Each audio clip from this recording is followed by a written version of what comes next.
and good Thursday evening, everyone. Welcome to Week 9 of the NFL and the fantasy season. My name's John with Pure Adrenaline Fantasy Sports. My sidekick Sean is off this week. He's on a road trip down in North Carolina. But I am joined this week by Green Bean, the Jets fan. He's got his own YouTube channel. Green Bean, why don't you give a little a taste of what you got going over on your channel? Yeah. Well, hey, man, somebody got a road trip going on, huh? That's nice to hear. North Carolina. I love North Carolina. We'll be heading through there in a couple weeks. But right. So my name is Green Bean. I have my own channel, Green Bean Jets Fan, on YouTube. I also produce, is the word I was looking for, videos for Jet Nation on their YouTube channel and on their forums at jetnation.com. And I have the weekly podcast and all that jazz. But in addition to that, I have a channel called Full-Time Coaster Tour, where I'm trying to take my kids on every coaster in the country, all 775 of them. So, yeah, you can check me out at any of those spots. Yeah, I know on your channel, you on Thursdays, you do the Thursday thick of it. Right. Usually, but tonight you'll be doing the Jet Nation live stream during the game. That's right. On Saturdays, you do a show called Jets Worldwide. What's that about? Right. So that's with my co-host Jeremy Cravat, who also does stuff over on Frankie from Flatbush's channel. And the hope there is, we get a lot of feedback from Jets fans around the world, especially Europe, that they have a hard time making our live streams at night. It's like 2 a.m., 3 a.m. So it's like an olive branch to our European Jets fans, which there are a lot, John. You'd be surprised how many there are. So we made it at an earlier time. So it's 11 a.m. Saturday morning. And every week or two, we interview one of those fans from Ireland. You know, we've had Ireland, the UK, Germany, and we have Brazil on deck in a couple of weeks. We have another UK. We're trying to get our New Zealand and Australian guys. So that's 11 a.m. on Saturdays. And again, it's just to try to include everybody, all these Jets fans from around the world. Yeah, absolutely. Last year on your channel, you also did a show called Monday Night Mocks. Yeah. Now I know last year as a Jets fan, our season was over real early. But do you plan on doing that later this season as well? Absolutely. That was some of the most fun I had. It was, being able to create these different scenarios every week. I put a poll out and say, hey, here's what we could do. So last year it was like we trade back from the number 2 pick with the Panthers. So if we trade back, we get this, and then we would pretend that scenario was real. And then we would govern our mock draft that way. So people really were into it. I had a great time. But I'll tell you, John, I'm trying not to do it. I'm trying not to do it so early in the season, man. I had quite a few requests. People like, you should start the mock. I'm like, I can't. I don't want to start it yet. And now maybe we won't have to if we could put a couple nice games together. But yeah, I absolutely intend on doing that a little closer to the end of the season. Good. That's good to hear. And it's strange what a victory does for a fan base, isn't it? I mean, after the blowout against New England, we were all going crazy. Yeah. And now we'll win kind of with Mike White, our backup quarterback. Who would have thunk it, man? Who would have thunk it? But you're so right. It's just over a week ago, I was fielding calls and tweets and everything else from people who were literally thinking that we need to fire everybody from Joe Douglas to Zach Wilson. It was like, this whole group sucks. We need to press reset. So, and that was the feeling. I mean, a lot of people, whether it was Mike LaFleur, Robert Saleh, Joe Douglas, the players, most people were looking for answers and we couldn't find any. And then just a week later, we come out of nowhere, like you said, with the backup quarterback that people were even pissed was the guy playing. As you know, a lot of Jets fans wanted a vet quarterback to be in our number 2 spot. So he comes in, throws for 405, and everybody is singing a different tune, John. That's what they're doing. They're pretty hyped. People saying Mike White might be the next Tom Brady and all that jazz. So I don't know. It's going to be interesting to see where this goes, isn't it? Yeah, absolutely. Let's bring another guest on here. Give me a thumbs up if you're ready to go. Green Bean, I think you know this guy. Let's see. Oh yeah, I do. Jeremy, thanks for joining us. How are you? Oh, doing well. I know how knowledgeable Green Bean is about the Jets and fantasy football. But you know, I used to play a lot of fantasy football, but for some reason, and I think I have the same problem Green Bean had. I think I got tired of the like just the bounce back of like rooting for players that are playing against your team. Yeah. So like it was hard for me to balance that, but like I'm hoping the Jets have enough great players that I can get back into it and just draft all the Jets. Yeah, and once again, thanks for joining us. Green Bean went over a little bit of stuff he's got going on his channel. I know you do a show called Chaos and Calmness on the Frankie from Flatbush channel. That's on Friday nights and Sunday nights, I believe. What do you guys got going on over there? Me and Frankie are having a great time. Frankie from Flatbush is a great channel. He puts up, aside from our show, he puts up tremendous content. Really, just great looks at different numbers, great PFF scores. He has his predicts games. Really just great and refreshing insight that's a little bit different and unique.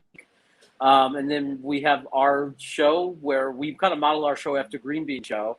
He's our role model in like the YouTube content and the way we talk and just real honest, acknowledge the chat people who, acknowledge their opinions and kind of give our opinions and not try to pose ourselves as experts that know any more than anyone else. And we kind of took that practice from Green Bean. And speaking of which, me and Green Bean do a show together on Saturday morning Eastern time, 11 a.m. Eastern. Jets Worldwide. Yeah. Green Bean mentioned that. I absolutely love that show. I love hearing other fans not only talk about how they become Jet fans, but you guys are having guys from all over the world come on and talk about how they became a Jet fan being in another country. Yeah. You know what's cool, John? This week, by popular demand, I lined up a guest named Aunt Gina. So Aunt Gina is she's the human being that is responsible for getting me into the Jets as a little kid. She was the sole Jets fan in our Giants fan family, and so I don't know how she did it, but she's a Jets fan and she made me a Jets fan. So we're going to hear her story this Saturday and find out. I'm going to be honest with you. I don't even know how. I never thought to ask why she's a Jets fan. So It's going to be interesting. We got Aunt Gina coming on this weekend. That's cool. Before we jump into tonight's game, since the Jets are playing on Thursday night, are there any games you guys are looking forward to watching on Sunday? Go ahead, Jeremy. To be honest, I have looked specifically at the upcoming game about the upcoming game with Indianapolis. I've been focused on it, so thanks for that little just a reminder of who is playing each other. I'll tell you straight up. I'm interested in seeing Green Bay, Kansas City, only because I want to see Jordan Love. Yeah. And I want to see how that pans out. So I'm kind of interested in seeing Jordan Love play. I have a friend who's a very good Pittsburgh Steeler fan. So I'm always like, he talks Jets with me. I talk Steelers with him. I like it because it's kind of, that's why I'm always comparing to the Steelers what the Jets should do. Like Green Bean hears me do that a lot. It's like, stop complaining and look at the other organizations that are successful. Steelers are always an example of mine of like how we're doing our rebuild right now. And I like to follow the running back Harris for the Steelers, the rookie. So that's always of interest. They're getting a little harder to watch because then, man, it's tough to watch somebody age when they don't age well. It is. That's been hard to watch. But I've always traditionally liked watching the Steelers play as well. It's like, and I'm always glad when we don't have to play them because typically they're pretty good and typically they beat us. Yeah, I hate the Steelers. Just I'm going to say that, but it's partially, and I have some very, very good friends that are Steelers fans, and what always bothered me, and you guys might be able to relate, throughout their, my fandom growing up, like my Steelers fans, and some other friends, they would always be nice to me as a Jets fan. They would always be like, "Well, I like the Jets too, because the Jets don't hurt anybody, so everybody could be like kind." And that pissed me off just as much as like my Giants friends who would just rub our faces in it, living in the Northeast. Giants fan friends were kind of cruel, but then my Pittsburgh fan friends, they were always like, "I'm a Jets fan too." I want to say, "Go to hell, get out of here. I don't need you." They were always so good. What do you think about the game I'm most interested in, because I'm emotionally torn, is the Patriots and the Panthers. I mean, clearly I'm going to root for the Panthers. I can't do it, but I'm really rooting for the Sam Darnold-led Panthers to fail too, because I want that draft pick to be better. And I want Sam Darnold to fail. It's just how I'm wound, not as a human being, just as a football player. But so I think I'll end up rooting for the Panthers, but that bothers me. I want to see them both go down. How does that work? You think I can get them both to lose? Maybe. What if they tied? Yeah, that's about as good as we get. If they tie, that's about as close as we could get, man. Yeah. So jumping into tonight's game, Woody Johnson, I don't know if you guys saw, tweeted out this picture about a new uniform combination. What do you guys think of the white jerseys with the black pants? Go ahead, Jeremy. You can take it. I think it's cool. I want to see it live, but I think it's cool. I love the green on black. Like that's why my Elijah Moore jersey. That's why I got that. That's why the Becton jersey I got for you, Green Bean. I just thought that's the most. I think that's the most beautiful jersey. That's the jersey I'm wearing tonight. I haven't worn it for a game yet, so we're gonna see how its luck does us tonight. We'll see. Nice. But I'm excited about the white on black, and just check it out. It's different. It's unique. It's all cool. It's all good with me. Yeah, I think it's sharp. I mean, honestly, I think I like that they're messing around. The one thing I don't like is the green pants unless we're wearing the green jerseys. Like that's me. I don't want the green with the white. I like the all whites.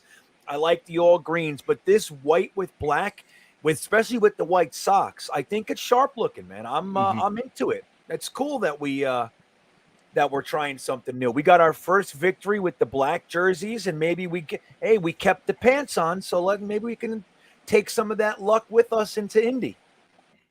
Yeah, absolutely. The Jets tweeted out a little bit ago some of the inactives tonight. Of course, we know Zach Wilson is out, but Joe Flacco's out. Tevin Coleman, Gerard Wilson, Duvernay, or Tardif, who we just traded for, is out. Corey Davis is out, and Jonathan Marshall is also out. George Fant wasn't on that list. Nice. So yeah, I think that's cool. That's good news. I mean, look, I really am, and I'll make this short so Jeremy can get his 2 cents in too, but I'm a little bit more confident in Chuma Edoga than a lot of other Jets fans. If you look at his lineage with us, he's been kind of tossed around playing right tackle, then in the middle of the game switching him to left tackle when he wasn't really ready, and a lot of Jets fans are kind of harsh on him. But for a guy who's our third tackle, I think he's about as good as you could hope for, and I think he played really well last week. He did have the one penalty, but I'm hoping Fant can play, but I'm really happy that Chuma Edoga is doing so well too.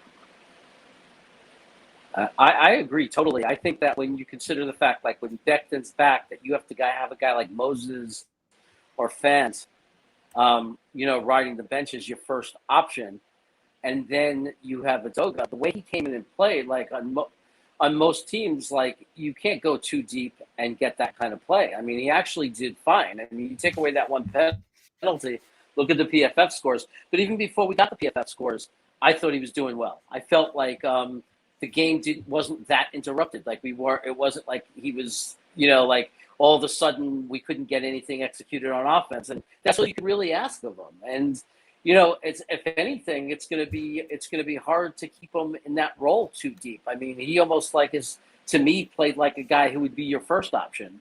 Maybe not a starter yet, but a starter goes down, and he's the first guy you bring in. And I think he delivered because, we were really concerned. Becton's already hurt. What if Phantom Moses goes down? And I don't have that severe concern anymore. I think Ndoga is a fine option if he could play the way he played last week. Yeah, agreed. Yeah, agreed. Yep, absolutely.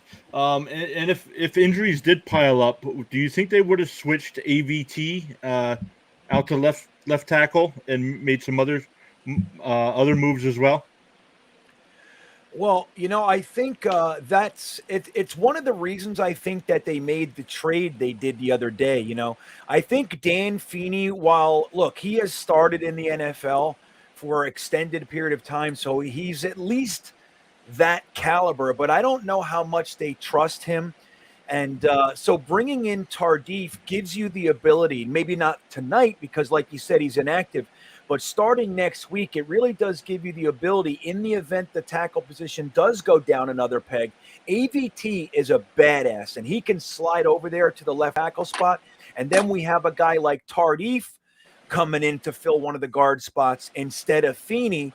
And then our backups are still the same, Feeney and Isaiah Wilson. And I think that's a better situation than maybe just plugging in somebody I don't even know who our backup tackle is behind Chuma Edoga. I know Connor McDermott went down earlier too. So we've been beat up at the tackle positions. And Joe Douglas doesn't get enough credit for how deep the tackle position really is. I mean, we talk about the right guard spot daily. He blew it. But look at all the tackles we have, man. And we lost Becton, McDermott, Fant, and we're still able to field guys that are NFL caliber tackles. So I think he did a really good job with that position. Yeah, jumping over to the quarterbacks, I know Wilson's still out a couple more weeks, but the Jets traded for Flacco and then brought in, I believe, John Beck. And then they put the LaFleur up in the box to call plays. First off, what do you think they made the trade for Flacco for if he's still going to be inactive? Go ahead, Jeremy. Did you hear the question? Look, I think that nobody expect. Yeah, no, I did. I'm just as far as Flacco's concerned, he was in an insurance policy. They didn't see Mike White play yet. I think the play of Mike White last week changed things. And I think if there was any evidence of it, the biggest evidence of that change was the look on Flacco's face when they showed him on the sidelines throughout the game. He had a look of, I'm not going to get to play. Hey guys, I'm having a problem with this phone. I'm gonna leave and then rejoin you in like 5 minutes if I can get back on. Okay, thank you, Jeremy. Okay. Bye, Jeremy. Yeah, that was funny, John, what he said about Flacco. I mean, and we don't know what he was thinking, but it definitely looked like that. He was thinking like, oh, man, I thought I was going to come up here and actually get to play. And that's probably not the case watching this kid out there. Mike White was doing okay. I mean, Mike White got, I believe, AFC Player of the Week. They put his jersey in, I believe, the game ball in the Hall of Fame. Second quarterback all time to make first career start and throw for over 400 yards. Yeah. And he got the Nickelodeon Player of the Week, too. Did you see that? No, I did not see that. What did they do for that? So interestingly, they were interviewing him. So Nickelodeon, I don't really know the parameters. They just I guess they pick a Player of the Week. But so they picked him and they were interviewing him, and behind him, so they were going to present him with the award, and behind him, his whole offensive line came, and they all at the same time nailed him with silly string. So they covered him with silly string, and then he grabbed the slime in the Nickelodeon award and chased him around. But they looked like they had a really good time. It looks like the camaraderie is legit.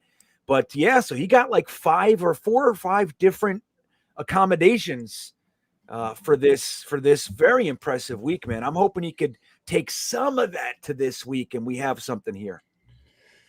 And they mentioned that that's the first time a Jets quarterback has thrown for over 400 yards since Vinny Testaverde in 2000. Yeah, do you remember that one? Yeah, I know we lost that game against Baltimore. Yep. But yeah, I can tell you because I remember it vividly for some reason. It's one of those games that stuck out because I had a girlfriend who I was with for just about 7 years, and she was having Christmas at her house. We were going over there to her house, and the family was all cooking and doing the whole thing, and I couldn't peel myself away from the TV. So they were getting all upset with me. My girlfriend was giving me attitude, like, come on to dinner. I'm like, I can't possibly leave this game. But it was funny because the Baltimore Ravens, if they would have shut us out or held us like under 7 points or something, they would have gotten to be the best defense in NFL history. So everybody was saying, the Baltimore Ravens are going to come out and just destroy the Jets. Within the first quarter, the Jets were up 14-0. So Vinny Testaverde came to play. And it's such a shame that we lost that one because that was a win and we're in into the playoffs. We were 9-7 that year. If we would have won that game, we would have been 10-6 and gotten into playoffs. But as things do go for us relatively often, we ended up losing that at the end and didn't go to the playoffs. But it was still a lot of fun watching that game. It was a good one. Yeah, absolutely. Where do you think the expectations for Mike White are tonight? Well, I mean, I'll tell you what. There are some people's expectations that he is going to throw for 400 yards again, and he's going to take the job from Zach Wilson. It's going to be his job to lose. I mean, I would say realistic expectations with the Colts having some time to actually watch him. Don't forget, the Cincinnati Bengals didn't have the ability to see him at all. They didn't know what was coming on the field. They did assume that the Jets would run heavy, and we didn't.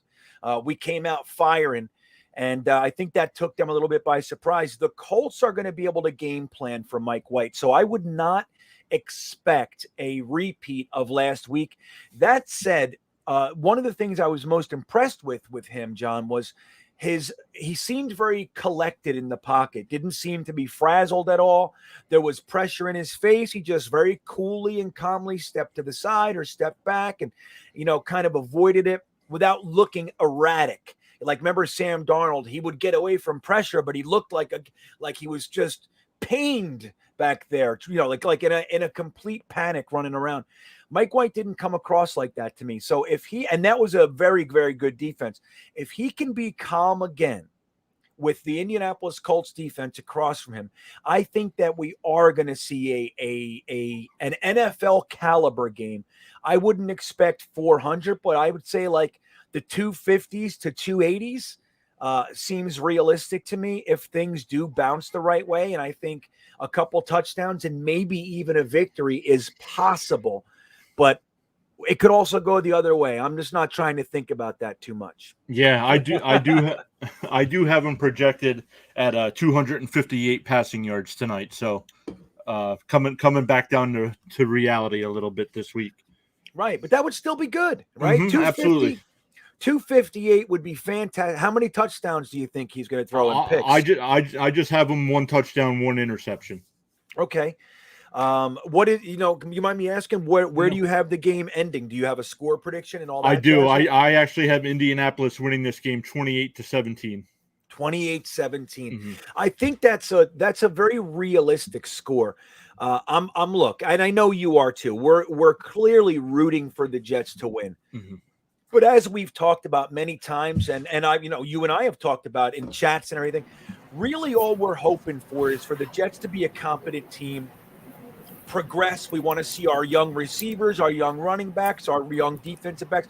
We want to see them get their needed experience and still look like they are competent. If that's the case, if they're a competitive team and we lose in the last 6 minutes of the game, 28-17, I'll be disappointed, but I'll also be happy. I just don't want to see 28-3. That's what I don't want. You know what I mean? Yeah, Jeremy, I was asking Green Bean about the expectations for Mike White tonight. What are yours? I'm hoping he won't regress too much. I don't expect another 400-yard passing game and for it to go the way it went. It would be super exciting if it did. It would be amazing, but that's not my expectation. I'd be really happy if he could still break 250. Still be efficient, avoid turnovers. I'd be really satisfied with that. If he ends up going over 300 and throwing a few touchdowns and we win again and something freaky like that happens, hey, man, then I'll start to think. And I thought it a little bit, but I'll start to think even more, and I'll say it even more. In a few years from now, when we're holding up that Lombardi trophy, I don't care who the quarterback is as long as it's a Jet. I mean, that's it. So if it turns out that, this is real and this is who White is and he's too good to ever sit and he's going to be this superstar quarterback, I'm not going to complain as long as it's if he's doing it for the Jets. And, as far as, as much as I want them to win tonight, and I'll be rooting hard for them to win, passionately rooting for them to win. I'm with Green Bean. I want them to be competitive. That's the most important thing. Even if they lose, I'll walk away if they play competitively and they look like they belong on the field with the Colts in Indianapolis. I'll be happy. My gut tells me 27-17 Colts. Yeah, absolutely. Payo Time says he's starting him in one of his fantasy teams. Payo Time is a Rams YouTuber. He live streams like you do, Green Bean, during the Rams games. Nice. That's a fun watch. If the Jets aren't on, I'm usually watching him just because it's interactive and a lot of good football fans over on his channel. But nice. Jumping over to Michael Carter, our running back. The first 5 games of the year, he was about 50% of the snaps, but the last 2 games, he's over 70%. Is he now our featured back, or do you think they'll still go with a hot hand depending on if Ty Johnson or somebody else gets going? You can go ahead, Jeremy. I think, there's some things that Ty Johnson doesn't do that's concerning as far as being a complete back, but he had some great plays. There's no one could deny he's a hard-nosed hitter. Like, he wasn't afraid to take the shot. He went in really hard and fought for extra yards and had some amazing plays. I think it'll be about the same balance, though. If anything, I don't think it's going to go like 95% of the carries to Michael Carter. I just don't think they would do that to him. I don't think the scheme and the belief and the philosophy of the offense is that way.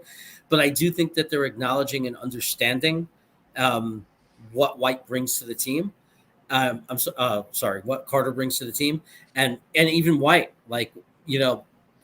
as a matter of fact, like the fact that White is starting, I think that the value of Carter can't be understated. And I think that if they're smart, they're going to realize, forget what you planned or wanted to do in the beginning of the year. Look at what works. Look at the reality of where you are.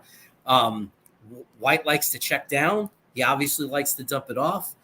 Carter was a great safety valve and did an amazing job with it. I want him on the field as a Jets fan, like most of the plays, but I also do want, Ty Johnson to get he earned some reps, and, Carter will need some rest and breaks during the game. And Johnson proved himself last week to be competent in that role to give him those breaks. Yeah, absolutely. Yeah, I agree. And now look, I'm really hoping to see P. Ryan get in there as well. Like I really loved Ty Johnson's perseverance, particularly on that touchdown. That was amazing. Mm-hmm. I could not believe that he actually made it in without stepping out of bounds. So, and that's a credit. You got to give credit where credit is due. And I like him, but he concerns me. Ty Johnson, that is. He does have unsure hands. He can catch, but it's unsure. And he's a liability in pass protection, which I would like to see just a little bit more spread out, where you would include LaMichael P. Ryan. But as far as Michael Carter, I think he should be the guy getting 70%, with the other 2 guys being placed well and utilizing their strengths rather than trying to just stuff guys in, thinking anybody can do anything. I really like to see guys put in positions to succeed, utilizing them at what they do best. And that's where I would like to see the 3 running backs that we have be able to be utilized that way. And look, the Tevin Coleman thing, this is what, we talked about this before the season. We didn't want to lose Josh Adams for Tevin Coleman because this is what we saw happening. Little did we know. I mean, I thought he would make it to week 6, week 8, and then be injured. The guy's been injured. He was injured week 2. So it's one of those things like, look, I know Coleman is he's got a lot of skills. They love him, this coaching staff, and they like having a vet. I get all of it. But we did lose a talented young running back with an entirely different skill set than the other guys we have because of Tevin Coleman and keeping him around. And now look, he's inactive yet again. And that stuff kind of bothers me. So I'd hate to see that kind of stuff go on with P. Ryan as well, who I don't think he's not going to be Emmitt Smith, but he does have a utilizable skill set that I think the other two guys are not that good at.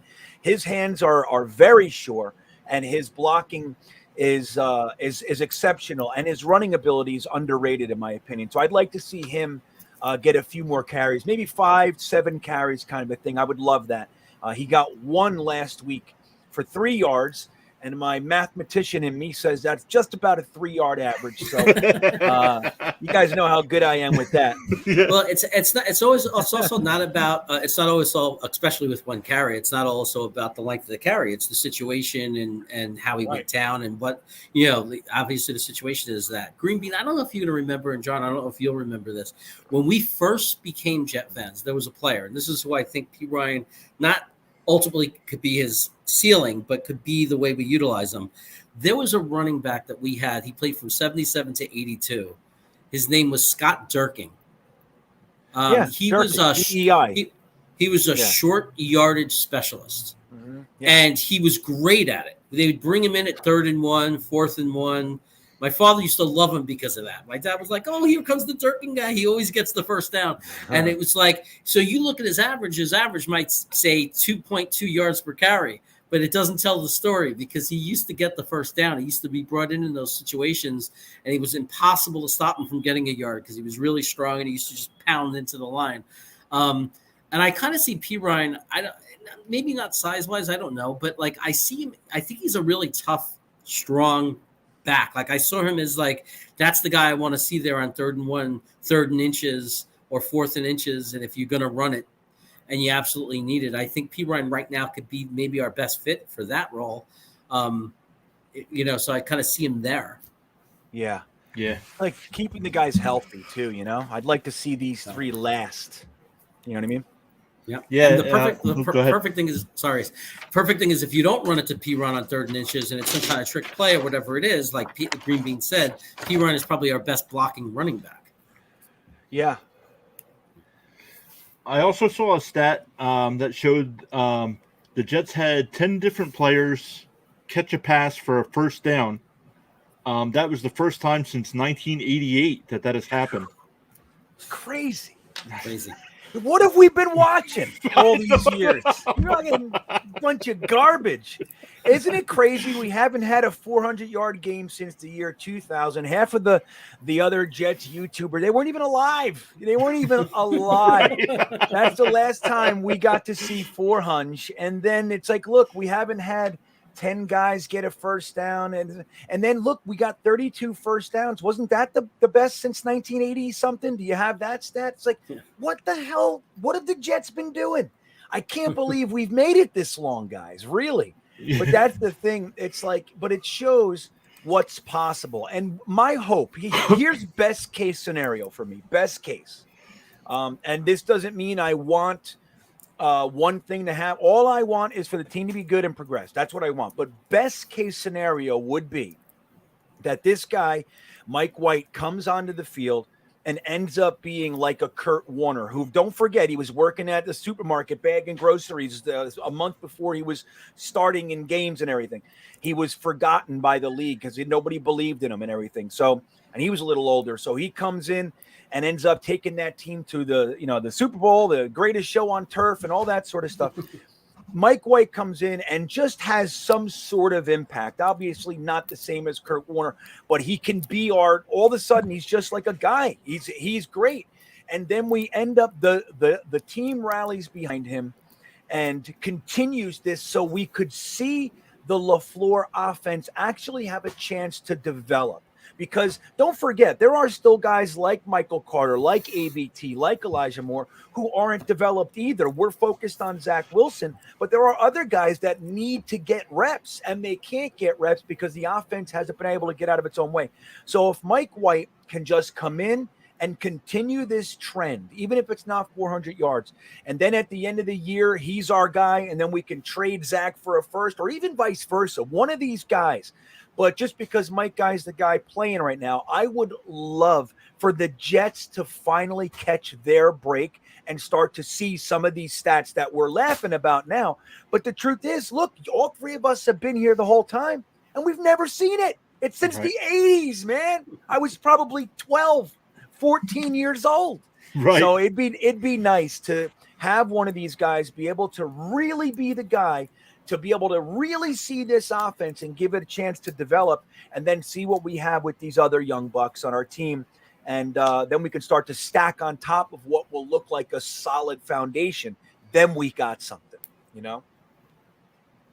Yeah, from a fantasy football perspective, and you may have talked about this when I was gone, what I'm telling some of my fantasy friends and what I would do, because I don't know that I'm not playing fantasy next year. This is really the first year that I've done this where I don't have a fantasy team.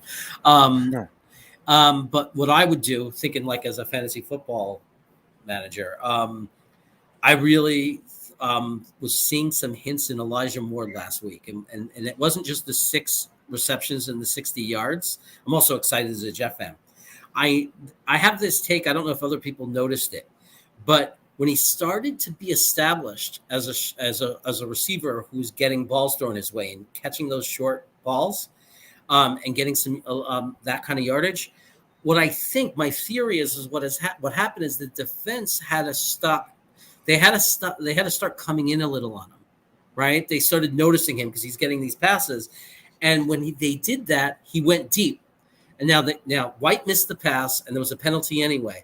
But he was wide open. Wide. And I'm starting to believe what this could be is we might be onto something.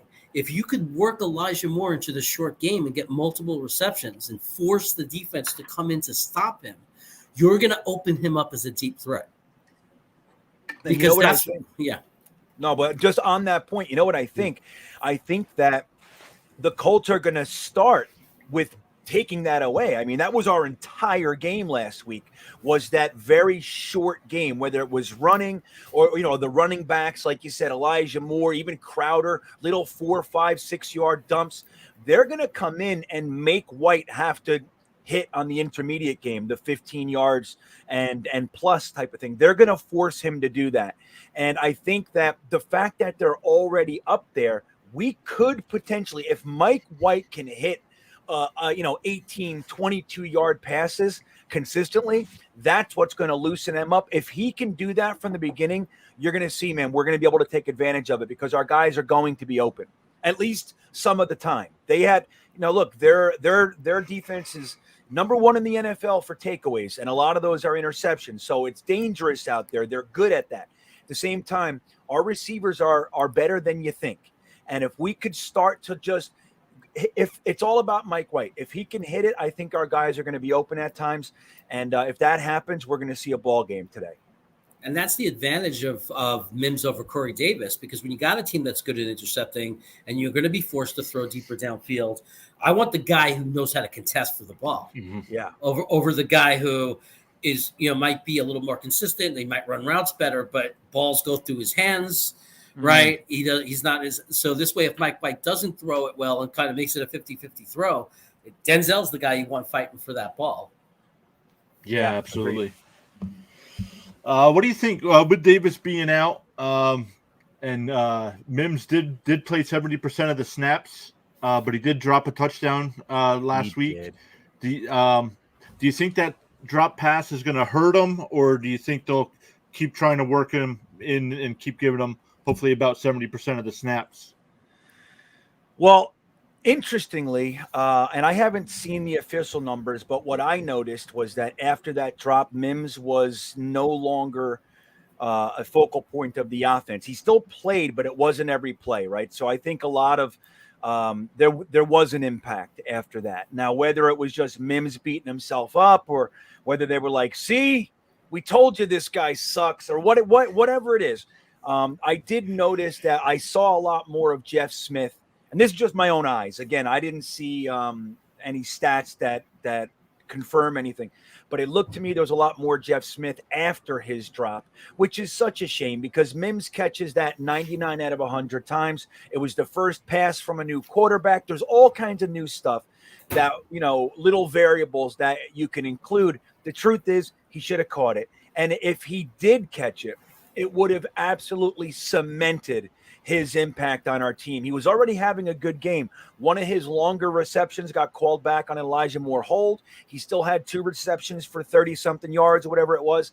And if he would have had that, I think it was a 12-yard touchdown or something like that. He would have had 48 yards or whatever it was, and then he would have had a touchdown on 3 receptions.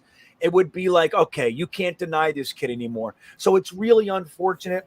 But I still think, look, Jamar Chase dropped a touchdown in that same game. It happens. Corey Davis dropped 6 passes already. That was Denzel Mims' first drop. So I'm not trying to take it away. I was just as disappointed and even a touch angry as anyone. That said, I still believe in the kid. And I think that it would really be important and positive if the Jets just kept going to him because that's not indicative of who he is.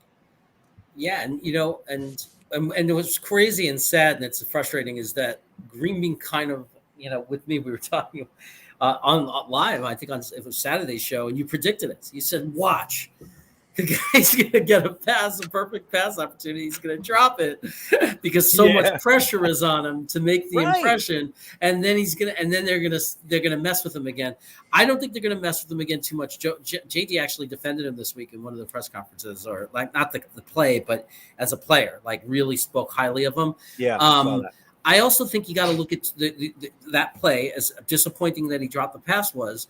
The other thing is, how many times in the red zone have we had a guy be able to create space and get open? I mean, he did get open, right? He did do what we said he's really good at doing. When the play was breaking down, it was a lot, time was going by.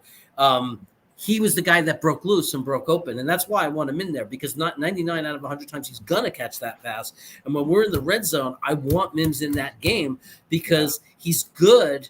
And because a lot of time that's where off-script football comes, right? It's tight, and guys are trying to get open, and they have to break pattern. And I want Mims. He's the one receiver of all of them that I want being that guy because he's big and he's tall and he can jump up and get it. And usually he makes that catch, and I think he proved that he can get open in the end zone too. That's a good point. It is. And that drop pass, that was from Josh Johnson and not White. Is that correct? Yep. That was, and that would have been nice too. Our backup comes in and throws a touchdown. It would be great, but not to be. But that is correct. So who knows, man? How many times has Mims caught passes from Josh Johnson? Really? So who knows? That might have had something to do with it. It came in faster than he thought or slower than he thought. Who knows? But that, as you guys know, that is part of it. I don't think it's an excuse. I mean, catch the damn ball. It's a football. It's in your fucking hands. Get it.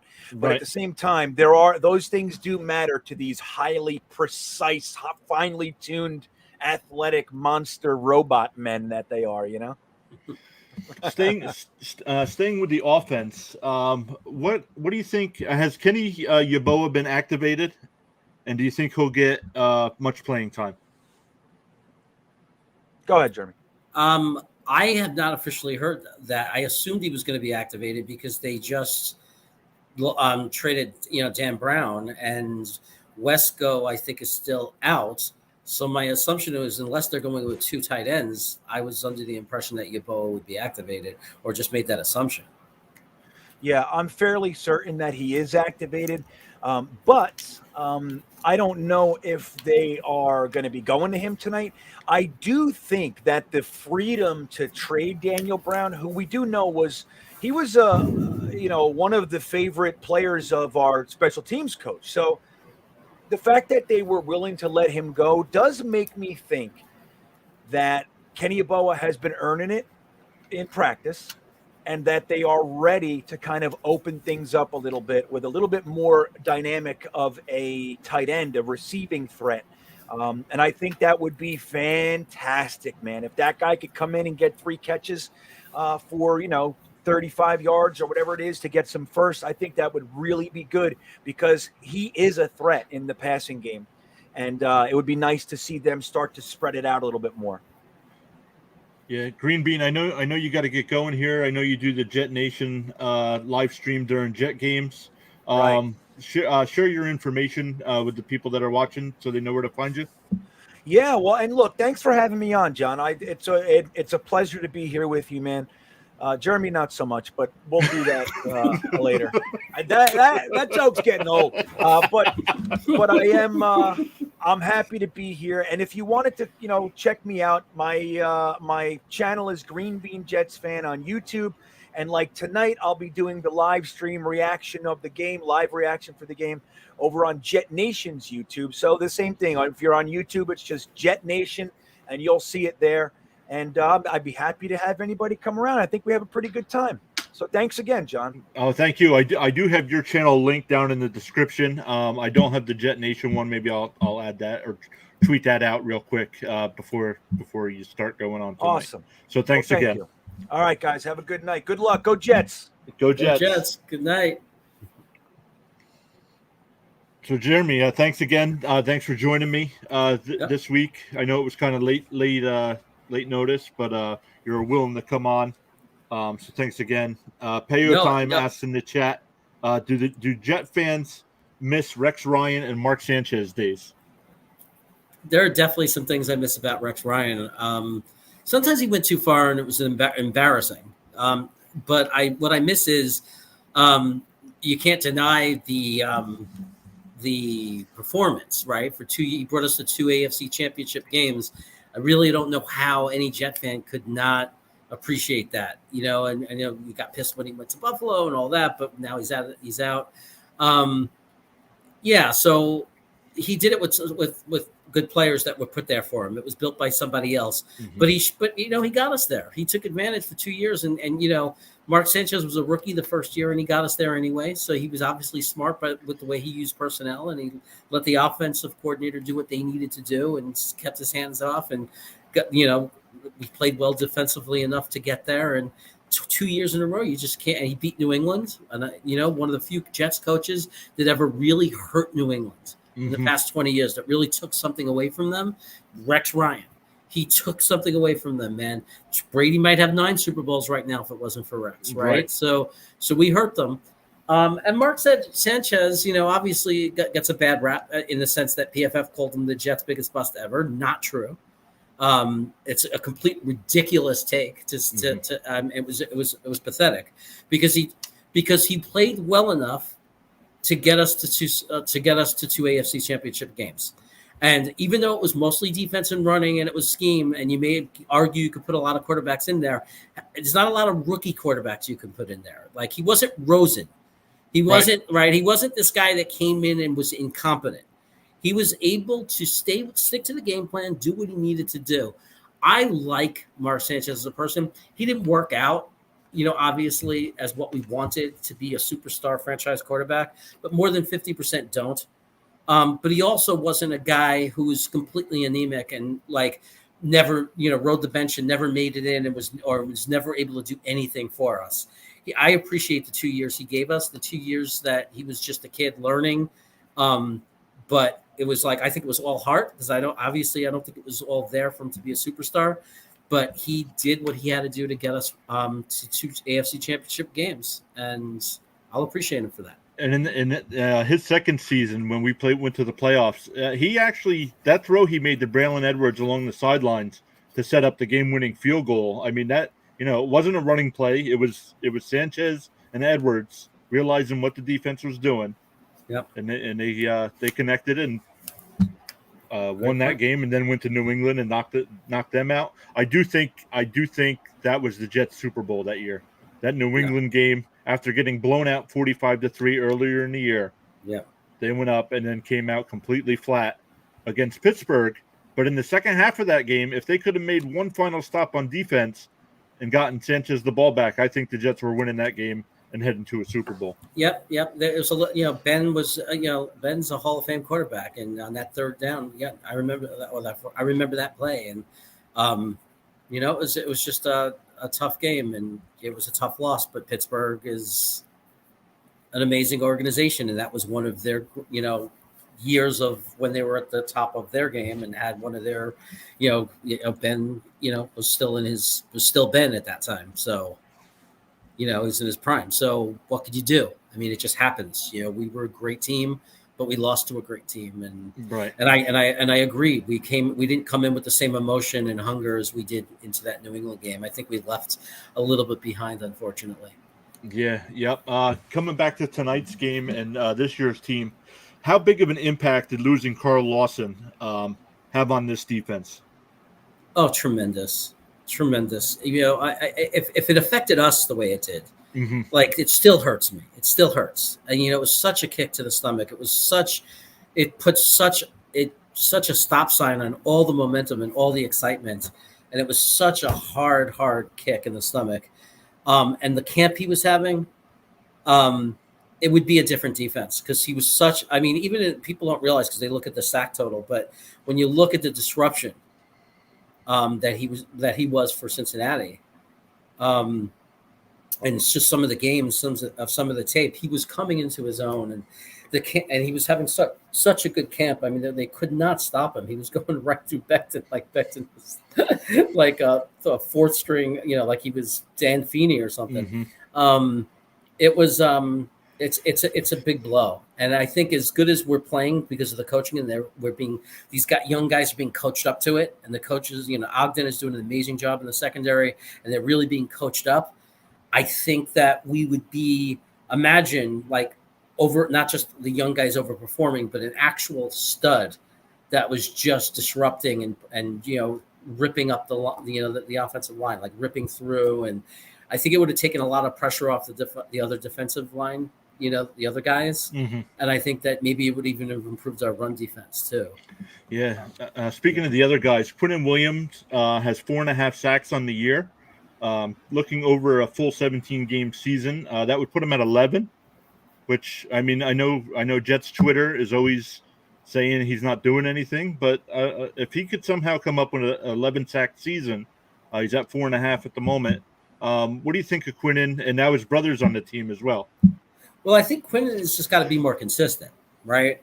The sacks are nice, and he's had moments where he's the guy we want him to be. I love Quentin Williams as a player. You know, like if he was this player for this price forever, that's fine. He's not a bad player. Like, and it's like not like you're. But what the situation with Quentin is, we have to make this decision if we're going to pay him a monster contract, right? And you know, and you want to know it sooner than later. You don't want to wait until the fourth year until it becomes a controversy and there's 10. You know, you want to get that done and locked. You know, and to do that. Because his agent's going to want it either way. Like you're saying, if he gets 11 sacks, you say 11 sacks, interior tackle. But when you give the big money, and this is why I love Joe Douglas, because I know he'll make the right decision. You have to put the big money in the elite players, the players that are truly elite. I believe Quentin Williams could be elite, but it has to be consistent. It's like a guy like, if you look at on the Rams, right? If you look at Darnold. You know, like It's consistent. It means that every week the team knows this guy is coming to town. This guy is going to cause disruption. This guy impacts the game every week after week, and he needs to prove that. That's what I need to see from him. It's not just the total number of sacks. Yeah. Speaking of guys, I know Twitter is starting to turn a little bit on John Franklin Myers, who did get the contract. And then hasn't really done anything since he got that contract. Yeah, it's only been a couple of games. I was one of the first to jump on it and say, "Oh, did we sign him too soon?" But I think that's just Jets trauma, right? We're trauma victims of some trauma from being Jets fans. To be that soon to jump on that bus, like let's give it a minute. And see what he does in the next few weeks. And, you know, and if he doesn't have any good games and he's not playing well, 5-6 games in a row, then we got to figure then, you know, then we're going to be sitting there saying, lucky we can get out of it in 2 years after next year. Right. But that's JD, right? I mean, lock it up that we can keep him, but don't gamble where we're going to be stuck for years and years. I think that he did a great job in that contract, because if JFM starts playing great, we've got a good deal with him for up to 4 years. And then, but if he doesn't, we're not going to be stuck with him long term. For by the time we're ready to be a competitive team, we're going to be by the time we got to re-sign all these guys we just drafted, he'll be off our books if we want him off our books. So that's the most important thing too. Speaking of guys that we're going to have to either give a contract to or maybe even franchise again, Marcus May. What do you think of Marcus May? And then what do you think of Marcus May's agent? Okay, so, obviously his agent's a lowlife. Marcus made one mistake. I love him for everything he's been to the Jets except for hiding, letting his agent talking him into hiding the DUI. He should have been upfront and honest about it, and he wasn't. But someone might argue he's being a businessman. As a businessman, that's what you do. But it's still, you could talk about that, and you could talk about ethics and just character. I like him as a player. He's not an elite player. He's a good player. I think that he looks more elite than he is to the eyes of Jet fans because we are been so horrible. So when you have a good player who plays well on a team that's so horrible with Adam Gase, and we were so bad, he's going to shine a little bit, right? And he's going to stand out as your star. It's kind of like I remember in baseball, like when I was a little kid, I loved Lee Mazzilli. He was the Mets' best player. But when you look at the numbers, he wasn't a superstar. Right. He was just the one Met that was good. Same thing with like a guy like Jesse Orosco as a closer. I mean, I could go on with the Mets forever from when they were a bad team, how we looked at players that were like, I put them on a pedestal and I look at their baseball cards now. Well, it's the same kind of effect. I like Marcus May. I'd love for him to be able to stay. If some team is silly enough and gives him some ridiculous, I don't think we're going to franchise him. I don't think we're going to pay him $12 million even for a year. I think we'll try to sign him to a reasonable contract of $7 to $9 million a year for 2 to 3 years, 2 years guaranteed or something like that. And I think if another team comes into town, comes into the game and wants to pay him $10 million plus a year, and guarantee 2 years or something like that, we're going to let him walk to that team. And it's just that simple. We're going to let him go and say, good luck, and we understand why you took it. No anger, no hard feelings. Good luck. And the team that decides he's worth that, fine, he's worth that. I hope that if he doesn't get that offer, he'll stick with us and be loyal to us. If it's like similar money from other teams, that there's no sour grapes, and he'll stay with us. But it has to be at a fair price. Right. What do you think of the rest of the young cornerbacks and safeties? I like him. I think that Bryce Hall could be a legit. Like he's definitely a legit CB2, like not just legit, but better CB2 in the league, like a top 10 in the league CB2. It's possible he could be not the worst CB1 in the league. I mean, he's certainly not playing like it now. I mean, he might even be what I prefer is that we get a elite top 8 cornerback or top 5, like a stud, what I prefer, and have the secondary that has like a Saucy or a I'm forgetting his name now. Who's the guy everybody's talking about? Springer or the cornerback everybody wants us to draft. But I prefer. I haven't looked at the college draft yet. I prefer a lockdown corner that use a draft pick, and then have Bryce Hall as an elite CB2, like a top 10 CB2. And then have, Michael Carter II as a top 5. That's what it looks like he could be, slot corner. And then you have a guy like Eccles and Guidry for depth. And I think that's a hell of a secondary. Mm-hmm. That's just a hell of a secondary. And even if the draft pick doesn't pan out, and he's as good as Hall. If you have 2 Bryce Halls, I think, and a Michael Carter, and with depth, I think you could be okay, especially with this team's coaching staff and the way we coach players up. Yeah, absolutely. Now coming to the draft, I believe the Jets do have 2 first-rounders and 2 second-rounders this coming year. Do you know if that's true? No, it's absolutely true. We got 2 first-rounders, 2 second-rounders, a third-rounder, 2 fourth-rounders. We got the draft capital. To do it. I think that you will see them. I think Jet fans prefer that they wait till round 2 for cornerback. I think we want edge and offensive linemen with the first round, and then tight ends. Cornerback second round. And I think if a guy like Saucy, there's a guy that Frankie from Flatbush really likes.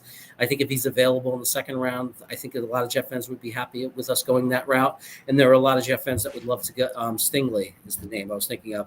There's a lot of Jet fans that would love to get Stingley in the first round. So we'll see how it goes. I actually have to run myself. Oh, okay. Because I just look at my clock right now. I'm like, oh, it's getting late.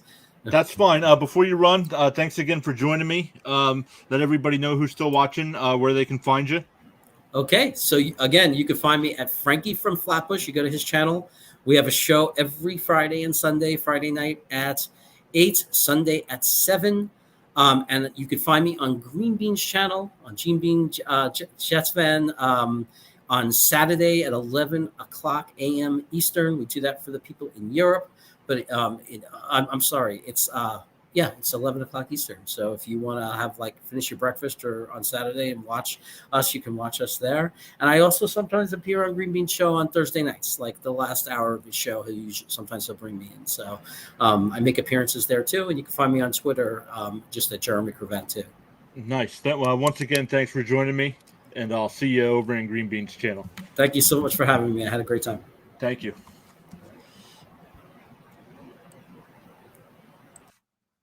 All right, guys. So that was Green Bean and Jeremy from Green Bean Jets Fans channel. The links are down in the description to check those guys out. So sorry, I kind of ignored the chat here a little bit. I know Green Bean was interacting with some of you guys when he was here. So let me just go back through and see what we got going on here. Alex asked start Pittman or DJ Moore. Let me come over to the stats here and see what we got going on.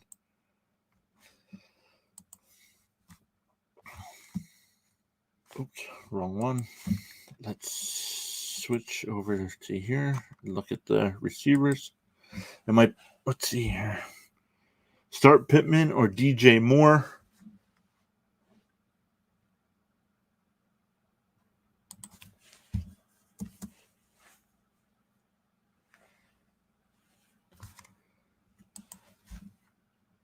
And it's not loading for some reason.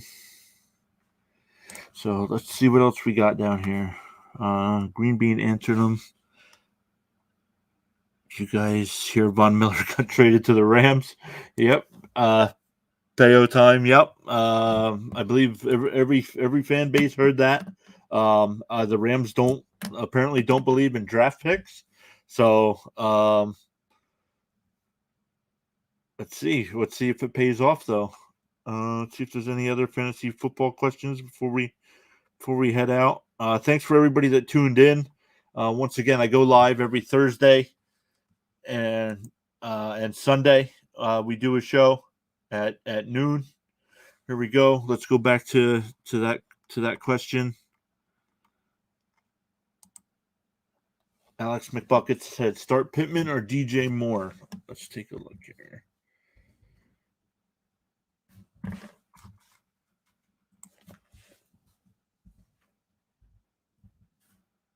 I got Pittman at 15.5 points this week, about 5 or 6 catches, 71 yards, and a 50% chance at a touchdown. The Jets are number 8 against fantasy wide receivers. So that might not be let's see what Moore's doing.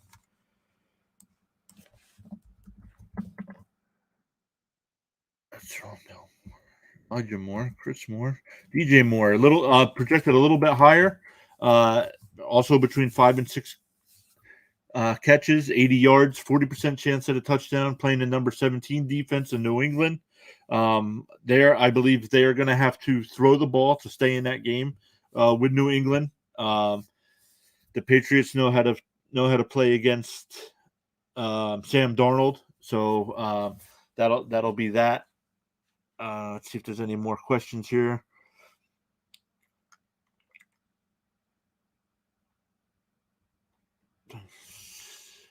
So it looks like that was all the fantasy questions tonight. Guys, we do live stream again on Sunday at noon. I'll go into a little bit more depth of the Sunday games then. So make sure you check your lineups tonight to see if you have any Colts or Jets. And make sure you don't have a player on a bye. So once again, we'll see you noon on Sunday. And thanks for watching.